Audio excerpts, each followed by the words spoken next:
क्या देख रहे हो? सब्सक्राइब करो ना मेरे चैनल को, और हाँ, घंटी को दबाना मत भूलना ताकि आपको नोटिफिकेशन मिलती रहे।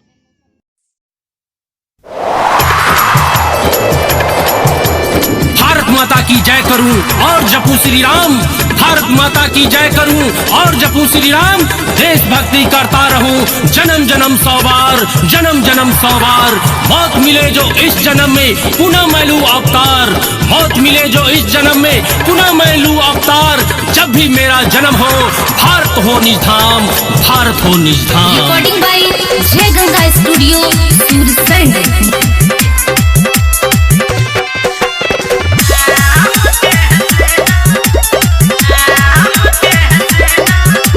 लेके ध्वजा हनुमत संग हिंदुस्तान चले जी।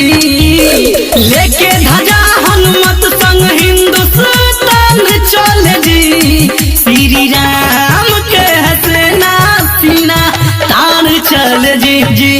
राजा राम के हसेना सीना तान चल जी। पूरी की पूरी दुनिया को भुला दे यही तो वो जाम है।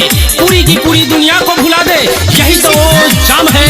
धरती से उठा अंबर तक पहुंचा दे वही तो नाम राम है। देश या विदेश में चर्चे है काम के।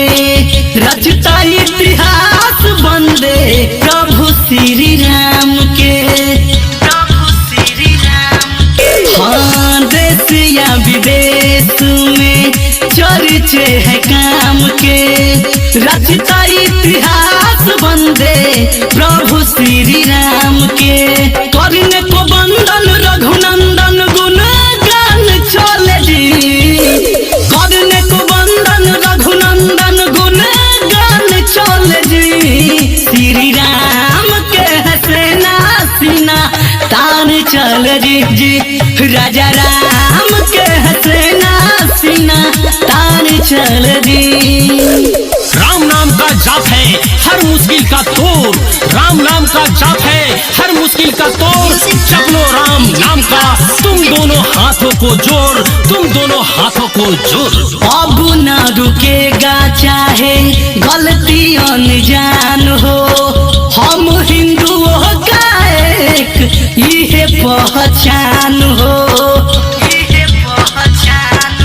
हाँ, अब न रुकेगा चाहे गलती अनजान हो। हम हिंदुओं का एक ये पहचान हो। भगवाधारी सोनू करवा खान चल जी। भगवाधारी सोनू करवा खान चल जी। श्री राम के हसेना सीना तान चल जी। राजा राम के हसेना सीना तान चल जी। रिकॉर्डिंग बाय जय Ganga studio Sursand. Mobile number 91 220 75 111।